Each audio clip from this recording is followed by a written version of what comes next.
Hello everyone, welcome to Care Launcher. So we are back with numbers, right? And today's agenda is this factorials and base system.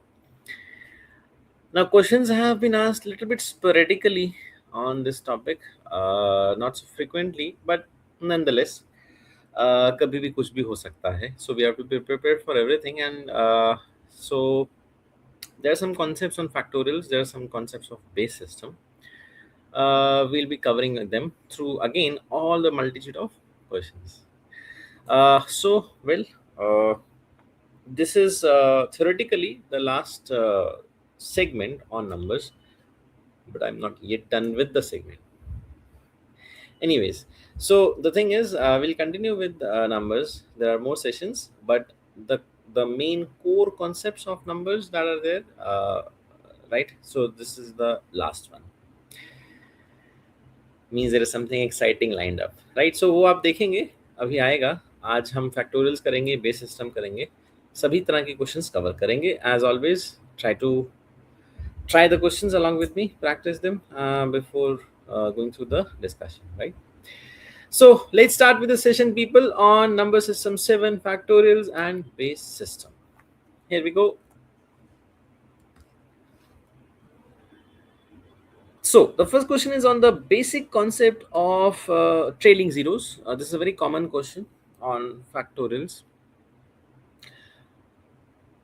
What is factorial?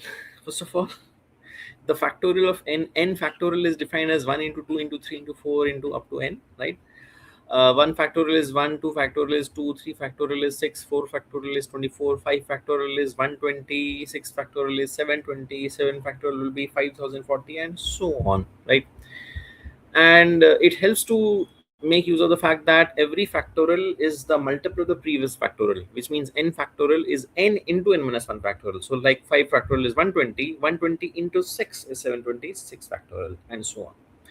Okay, so the product of all integers from 1 to 100 is nothing but what we say is 100 factorial will have how many zeros at the end.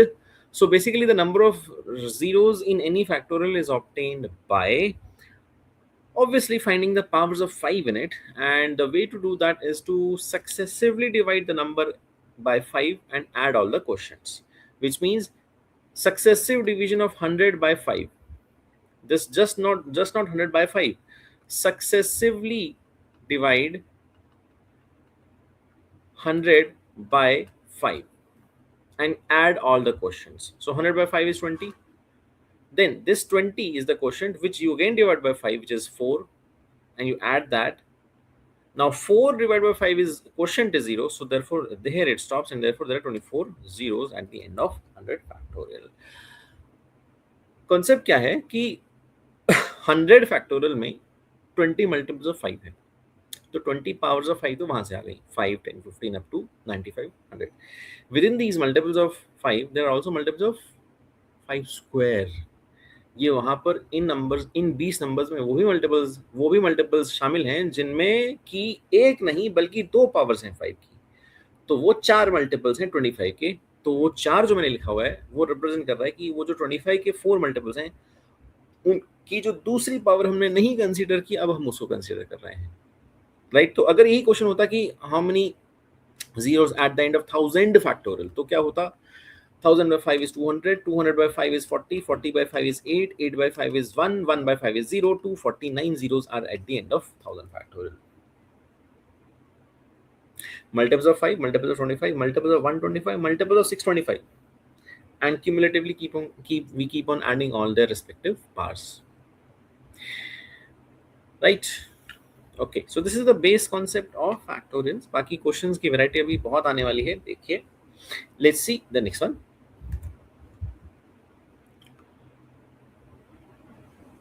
Now, so this question came in 2005 and requires a little bit of manipulation, right? You can see let n factorial is, पहले उसने n factorial को define किया, right? Right, so then I mean question does not need to define, right? N factorial is standard notation, and it is always 1 into 2 into 3 into up to n. if p is 1 factorial plus 2 into 2 factorial plus, अब उसने एक sequence लिख दी r into r factorial sort of thing till 10, and then p plus 2 when divided by 11 factorial leaves a remainder of how much? So see, थोड़ा सा इसको obviously how do we, obviously we can't calculate this, we can't even try, right? Factorial numbers become very large very soon, right? So the thing is, each term here is kind of r into r factorial, summation r going from 1 to 10, even that is 1 into 1 factorial. अब इसको थोड़ा सा इस तरह से manipulate किया जा सकता है, मैं इस r को अगर r प्लस 1 माइनस 1 लिख दूं तो कोई दिक्कत तो नहीं है, दिक्कत तो नहीं है, r plus 1 minus 1 is r into r factorial. Now this helps because now what happens is r plus 1 into r factorial is r plus 1 factorial, and 1 into r factorial is r factorial. So this manipulation will help a lot now, because जब हम r going from 1 to 10 के लिए इस summation को लिखेंगे और p को लिखेंगे, तो p will become, so 2 factorial minus 1 factorial for the first term, r is 1 to 10, r को 1 रखा, 2 factorial minus 1 factorial, plus next is 3 factorial minus 2 factorial, so next is 4 factorial minus 3 factorial. Now you can see what is going to happen. Most of the things are going to get cancelled out. ये इससे cut जाएगा, ये इससे cut जाएगा, and so on. Dot dot dot. Last में होगा 11 factorial minus 10 factorial, and hence that is why it makes sense कि question is asking for the divisibility by 11 factorial, क्योंकि last में 11 factorial आया. 2 factorial will get cancelled. 1 factorial will not get cancelled, वो रहेगा. 3 factorial will get cancelled from the next term. 4 factorial भी next term से cancel हो जाएगा जब 5 factorial minus 4 factorial लिखेंगे. ये minus 10 factorial cancel हो जाएगा previous term से 10 factorial minus 9 factorial, और उसकी सारी terms भी respectively cancel होती जाएंगी. तो all that is left is 11 factorial minus 1 factorial. So basically p is turning out to be 11 factorial minus 1. Question में अब कुछ बचा नहीं है, बस यही आपको मैनिपुलेट करना था. p plus 2, remember question is asking कि p plus 2 का रिमाइंडर क्या है with 11 factorial, that is 11 factorial minus 1 plus 2 means plus 1, तो ऑब्वियस रिमाइंडर 1 है, बस खत्म, right? Okay, right. So therefore this was this one. थोड़ा सा ये इस तरह से हमने इसको, इस समेशन को हमने हैंडल किया, और फिर question was pretty simple, right? चलिए देखते हैं नेक्स्ट वन. चलिए अब देखिए फैक्टोरियल का एक दूसरा कंसेप्ट है. देखिए इस क्वेश्चन में कहीं फैक्टोरियल तो दिख नहीं रहा है, बट मैं इस क्वेश्चन को यहाँ पर क्यों लाया हूँ, देखिए. Let's see. क्वेश्चन दिखने में आपको लग रहा होगा सर ये तो क्वेश्चन अलजेब्रा का लग रहा है मुझे, a b square minus b, क्या करना है यहाँ पर. आप देखिए, let b be a positive integer and a is equal to b square minus b if b is greater than equal to 4. तो बेसिकली हमें ये फाइंड करना है कि ये जो एक्सप्रेशन है a square minus 2a, इसका डेफिनेटली कौन डिवाइजर है from the options. Fine, okay. Now a square minus 2a and a itself is a quadratic function of b, तो ऑब्वियसली कुछ b के टर्म्स में एक्सप्रेस करेंगे, सिंपलीफाई करेंगे, लेन विल सी. सो मैं इसको बोल देता हूँ this number, let's say, is capital A, right? This number which is a square minus 2a is basically a into a minus 2. अब मैं a को सब्स्टिट्यूट करता हूँ, a is b square minus b, so b square minus b, उसको मैं b into b minus 1 लिख देता हूँ, and then again a minus 2, so a is b square minus b and then minus 2. I'm trying to factorize the expression as far as possible, so I'm getting this a to be equal to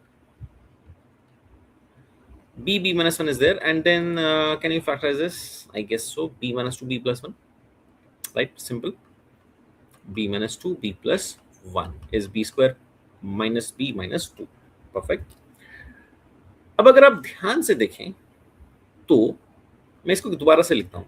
Let me write it once more. A is this matters b minus 2 into b minus 1 into b into b plus 1. I'm trying to bring your attention to the fact that a is the product of 4 consecutive positive integers. क्योंकि b is greater than equal to 4, so b-2 भी कम से कम 2 की value लेगा, right. So therefore देखिए इस stage पर या तो लोग ये करते हैं कि b की वैल्यूज को सब्स्टिट्यूट करो, ठीक है, चलो b को 4 डालो, क्या बनता है, a की वैल्यूज क्या आ रही हैं, b को 4 डाला तो 4 - 2 2 इंटू 3 इंटू 4 इंटू 5 क्या आ रहा है, निकाल सकते हैं, ज़्यादा दिक्कत थोड़ी, 2 3 6 4 24 5 120। अच्छा 120 20 से भी डिविजिबल है, 24 से भी डिविजिबल है, 15 से भी है, तो क्या करें, मतलब अगर if you are doing that kind of thing कि लेट्स डू हिडन ट्रायल, तो पहले वैल्यू को डाल के कुछ हेल्प नहीं मिला, then let's try the next value, b को 5 डालो तो 3 से स्टार्ट हो जाएगा, 3 4 5 6। अब देखो ये प्रोडक्ट थोड़े लेवल तक तो कैलकुलेट कर सकते हैं, but at beyond some stage थोड़ा डिफिकल्ट हो जाएगा। और ध्यान से देखोगे तो ये नंबर भी तीनों से डिविजिबल है, 3 4 12 5 60 6 360, ये भी तीनों से डिविजिबल है, तो therefore this approach does not help, अब नंबर्स काफी बड़े हो जाएंगे। सो द पॉइंट इज अब लॉजिक सुनिए, the product of n consecutive positive integers is always divisible by n factorial।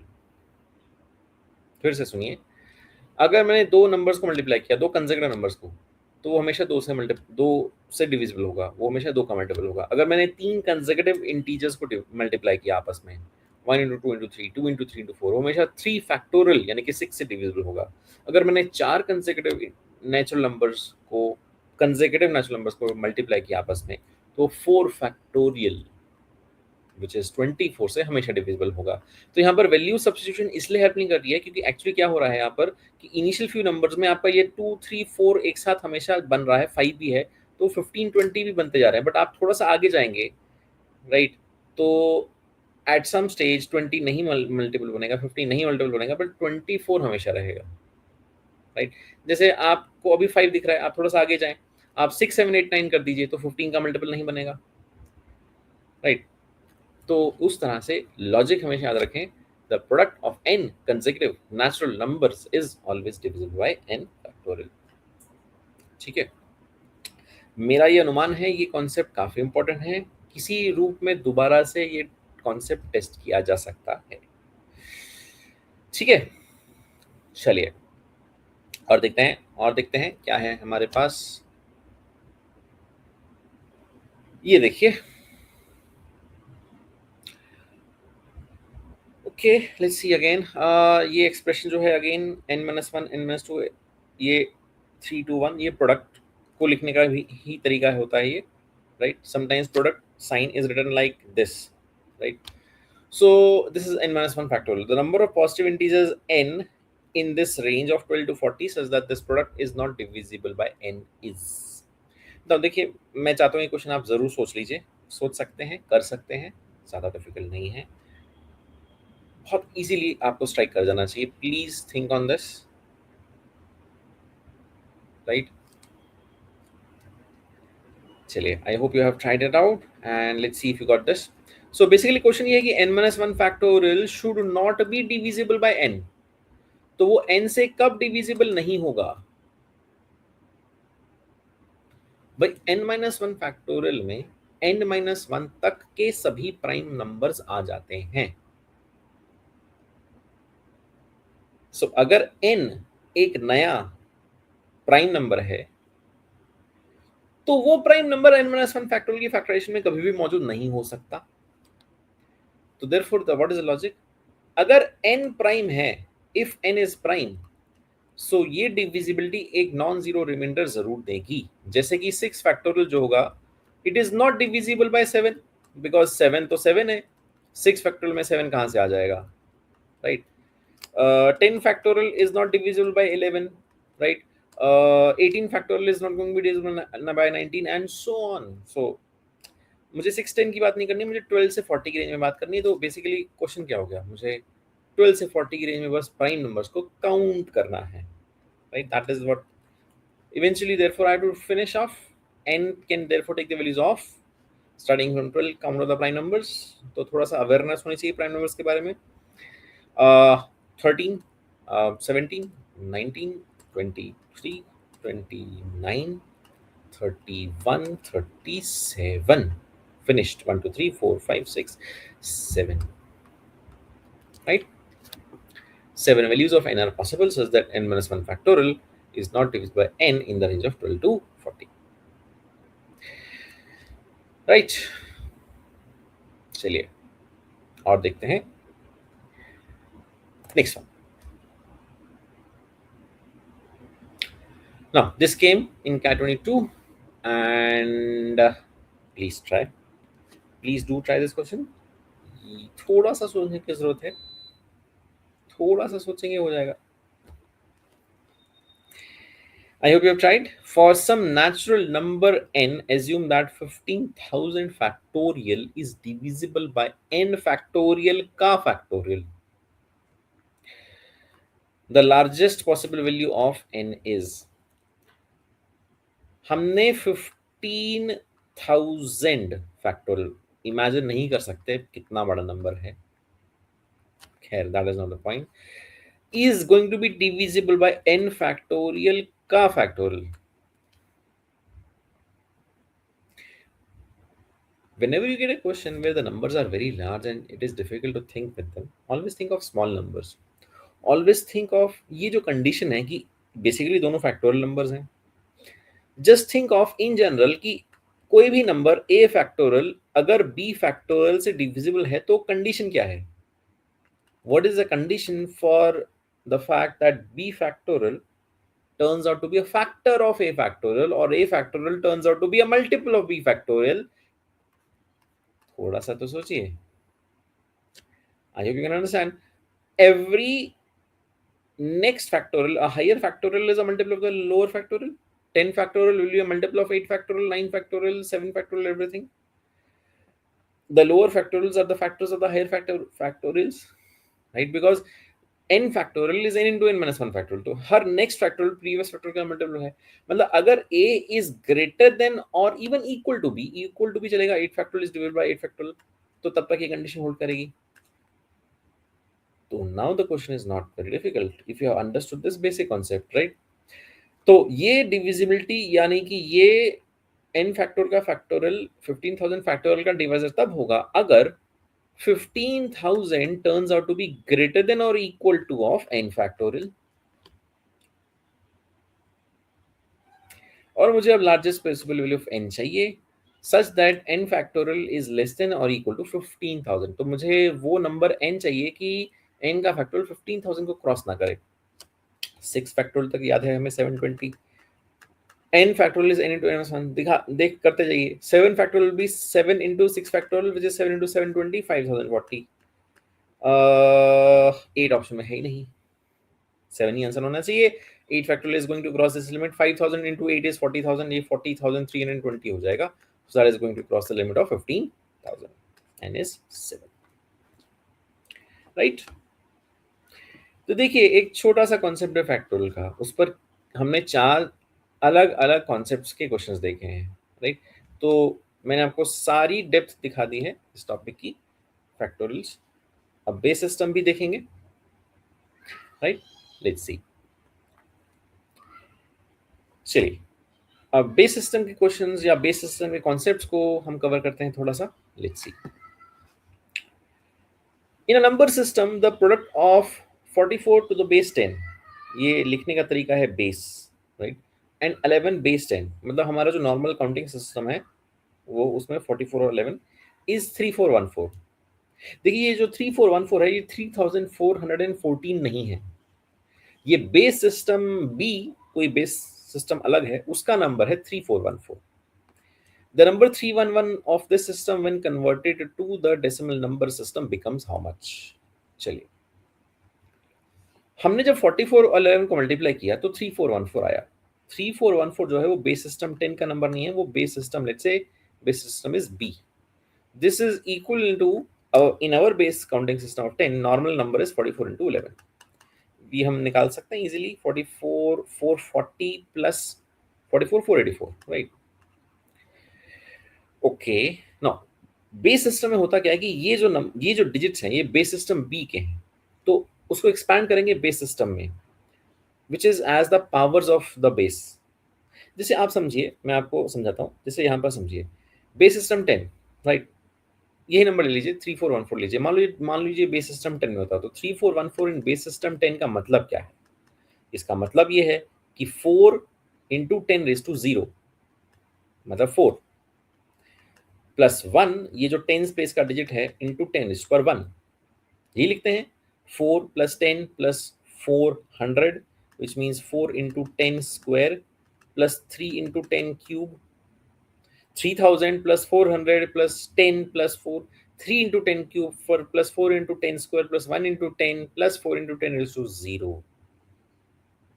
उसी तरीके से किसी और बेस सिस्टम में ये 3414 बेस बी में एक्सपैंड होगा as 3 into b cube plus 4 into b square plus 1 into b plus 4, right? That is the numerical value of that number when basically ये हम उसको बेस सिस्टम 10 की में उसका कन्वर्जन है, right? And that is coming to be 484. I have to find the value of b. I have a cubic equation. Obviously, I have to do number substitution, hit and trial, and figure out कि कौन सी value of b इसको satisfy कर रही है. फिर हम ये 311 के साथ deal कर सकते हैं. So 3b cube plus 4b square plus b is 480. Try to see if we can kind of factorize this expression. b into 3b square plus 4b plus 1 is 480. 3b square plus 4b plus 1 मुझे लग रहा है कि factorise हो जाएगा because 4 is 3 plus 1 and 3 into 1 is 3. So yes, this does get factorized as b plus 1 into 3b plus 1. तो मुझे 480 को can I try to like split 480 as in this form की एक integer into that plus 1 into thrice of that plus 1 kind of, right? तो मैं कोशिश करूं 4 से अगर ट्राई करो तो क्या ये 4 into 5 into 4 से 12 प्लस करके देखते हैं. अगर मैं लिखूं 4 into 5, I am just trying 4 से 12 plus 1 13. No, this is not matching with 480. No. 5 से ट्राई करें तो 5 into 5 plus 1 6 into 5 से 15 plus 1 16. Is that matching? 5 6 are 30, 16. Yes, 16 into 30 is 480. Yes, that does match. So therefore our base has come to be 5. अच्छा, अब question क्या है? ये हमने मतलब इस इंफॉर्मेशन से बेस निकाल लिया.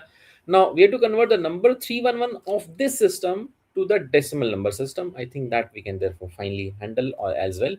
तो 3111 इन बेस 5, हमें इसको बस एक्सपैंड करना है वंस अगेन इन बेस 10 और वो नंबर निकाल लेना है.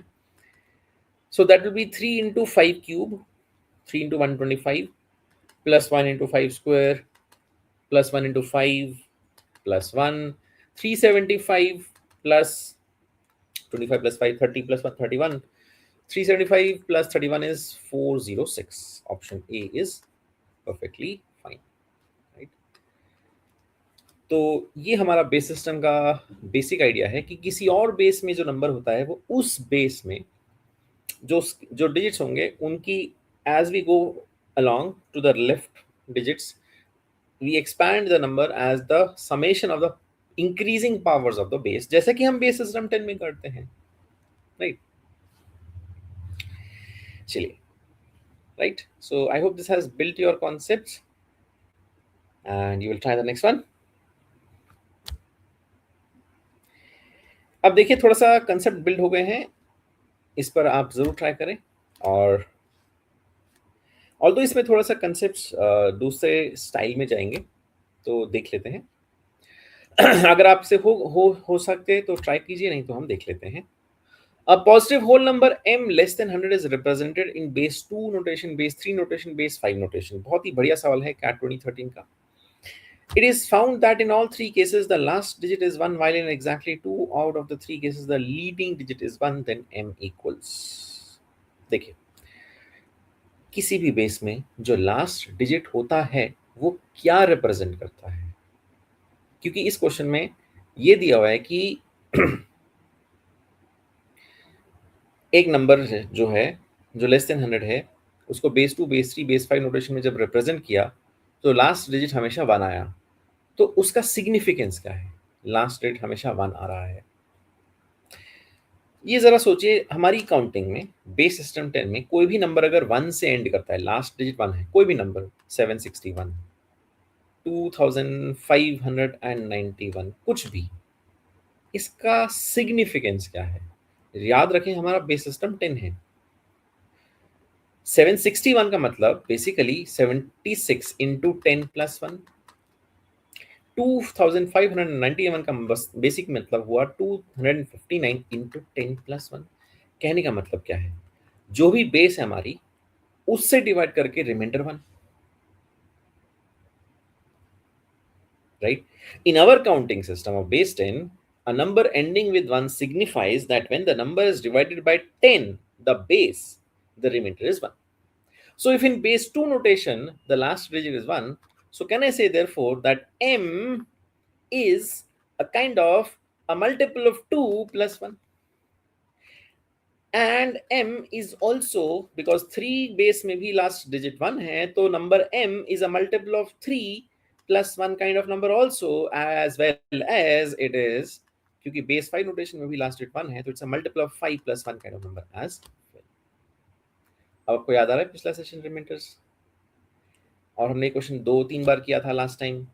मल्टीपल डिवाइजर से सेम रिमाइंडर एक नंबर दे रहा है, यानी कि वो नंबर is in general we can define as that the number is a common multiple of the LCM of the divisors plus that common reminder.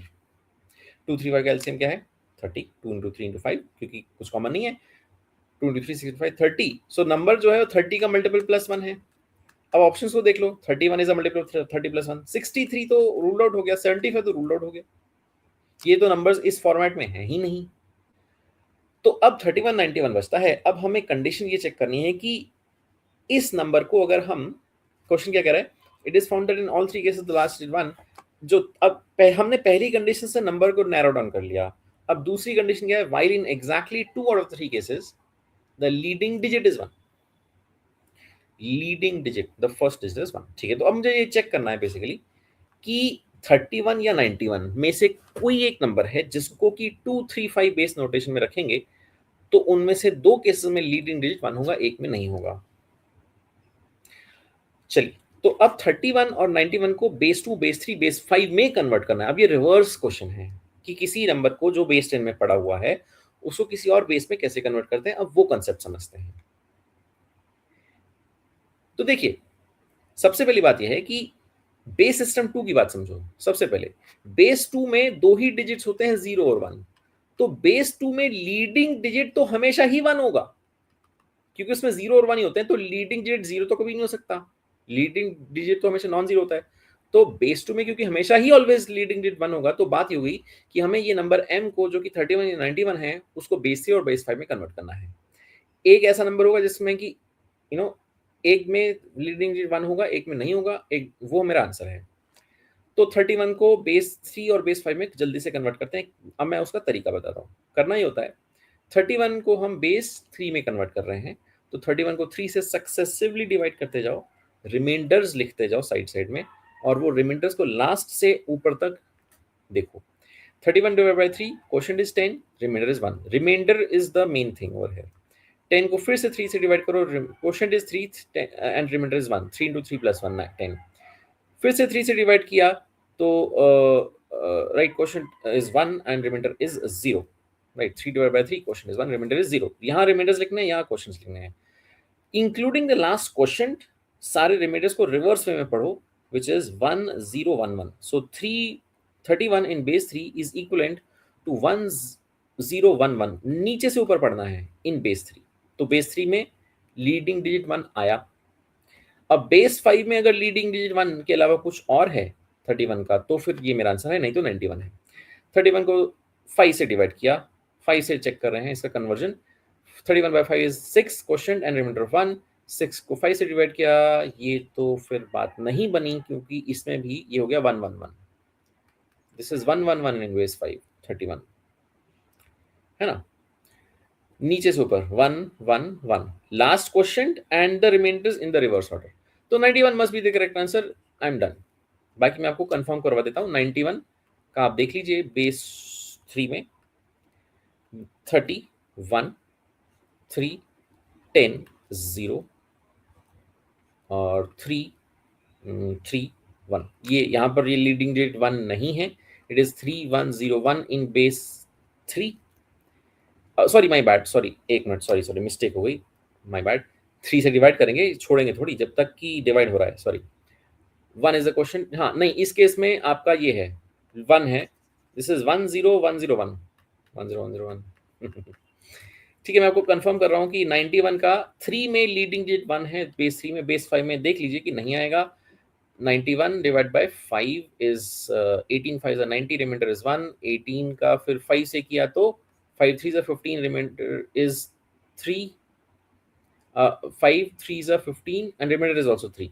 हाँ, तो this is 331 in base 5, 331, and therefore that is 91 is my correct answer. All right, so हमने base system के भी how to convert from a number in base 10 to another base and how to convert the number from another base to base 10, दोनों concepts हमने देख लिए हैं। चलिए और देखते हैं next one. Now a very interesting question, and I would say, इस क्वेश्चन में थोड़ा सा हिडन ट्रायल ही रहेगा। ABC is a 3-digit number in which A is more than 0. The value of ABC is equal to the sum of the factorials of its 3 digits. What is the value of B? देखिए ये question जो है इसका कोई as such मतलब this very miscellaneous question, factorial का ही question है, but not non standard, right? Means you have very typical equation कि एक नंबर है ABC, where ABC are the digits. It's not A into B into C, it is ABC. They're the 3-digit number. Means this value is 100A plus 10B plus C. So this is equal to in value of, this is equivalent to the value of A factorial plus B factorial plus C factorial. You to find the value of B. Obviously B को isolation में तो find नहीं कर सकते हैं, तीनों ही digits find करने होंगे। अब देखिए इसको करने का तो मतलब कोई as such कोई स्टैंडर्ड वे है नहीं, थोड़ा सा हिडन ट्रायल ही है, but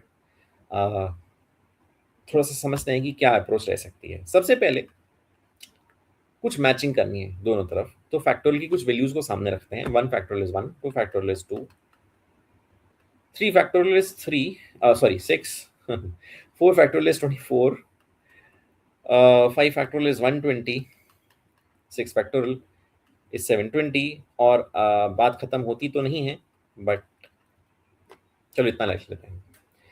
now think about this, आप ये समेशन करें फैक्टोरियल का, और लेफ्ट हैंड साइड में वो नंबर है जो कि इन डिजिट्स को यूज करके एक कॉम्बिनेशन में एक डिजिट्स का नंबर बनेगा। मतलब you think about this,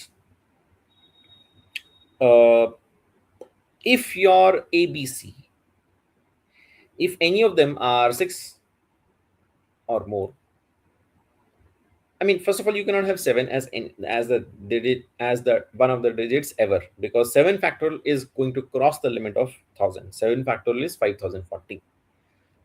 But even with 6 factorial, the challenge is, अगर आप 6 factorial, अगर आप 6 लेते हैं तो आपका नंबर 700 प्लस हो जाएगा। यानी कि अगर यहाँ नंबर 700 प्लस है तो यहाँ पर 7 समथिंग होना चाहिए, वो पॉसिबल नहीं है। तो आप 6 फैक्टोरियल को भी नहीं कंसीडर कर सकते हैं, बिकॉज दोनों तरफ मैचिंग नहीं हो पाएगी। ऑन द अदर हैंड, अगर आप अब आपके सामने है कि 5 फैक्टोरियल तक यूज कर सकते हैं। ऑन द अदर हैंड, अगर आप ये कहें कि मैं 5 फैक्टोरियल को यूज नहीं करूंगा, लो जी, तो क्या होगा? तो भी दिक्कत आ जाएगी, क्योंकि फिर अगर आप ये कहो कि चलो मुझे 4 फैक्टोरियल तक यूज करना है, तो हर डिजिट जो है 4 या उससे छोटा है, तो ये फैक्टोरियल जो होंगे एट द मोस्ट कर सकते हैं 4 फैक्टोरियल 3 टाइम्स, जस्ट 24 into 3 72, तो फिर 3 डिजिट नंबर ही नहीं बनेगा। मतलब इसको तो लेना ही पड़ेगा, 5 फैक्टोरियल को लेना ही पड़ेगा, जबरदस्ती है भाई ठीक है। तो मतलब मेरा नंबर 100 समथिंग तो होगा, क्या 200 समथिंग हो पाएगा? पता नहीं, लेट्स ट्राई। मतलब can we repeat 5? I don't know. चलो पहले एक बार एक सिंगल 5 फैक्टोरियल को यूज करके देखते हैं। तो मतलब मेरा नंबर 120 प्लस समथिंग है, ठीक है। 5 फैक्टोरियल मैंने ले लिया। मैं ये नहीं कह रहा हूँ कि a इज 5, मैं कह रहा हूँ कि कोई भी एक 5 है कहीं पर। मैं इस समेशन को इन एन अनऑर्डर्ड मैनर लिख रहा हूँ, तो मैंने लिखा 120। अब मैं कोशिश कर रहा हूँ कि 120 में कुछ जोड़ूं, बाकी कुछ जोड़ता हूं, ताकि नंबर ऐसा बने कि वो जो डिजिट्स नंबर के बन जाएंगे वही फैक्टोरियल में है और वही नंबर में है। चलो ठीक है, 4 फैक्टोरियल को ट्राई करते हैं और कुछ कर नहीं सकते। देखो हिट इंटरवल है, प्योर हिट इंटरवल है। 120 प्लस 24 कर लिया तो मेरा 144 आ गया अभी तक मेरे माइंड में चल रहा है क्या, मैं साइड में लिखता हूँ 144 मेरे माइंड में चल रहा है। 5 मुझे नहीं दिख रहा, 4 मुझे दिख रहा है, कुछ और भी मुझे जोड़ना है। अगर मैं 4 में 1 जोड़ दूं तो मुझे 5 भी दिख जाएगा। तो 1 जोड़ने के लिए मुझे 1 फैक्टोरियल काफी है। तो ये तो बन गई बात, 5 factorial plus 4 factorial plus 1 factorial is 145 in value. So these are the same digits which I can see, and that's it. ठीक है, आई मीन ये हिडन ट्रायल करना था, राइट, और कुछ नहीं है। तो actually this is something very fun, I mean it's a fun question, right, and I mean very interesting property कि 145 is such a number that it is equal to the sum of the factorials of its digits, right? Value of these four. Okay, so as I said that हम और मिलेंगे numbers के ऊपर, right? More fun with numbers we'll do, right? So I hope this was fun, interesting. We covered all the variety of questions on factorials and base system. ठीक है, मिलते हैं अगली बार. Till then, keep up with the practice. All the best. I'll see you again. Thank you.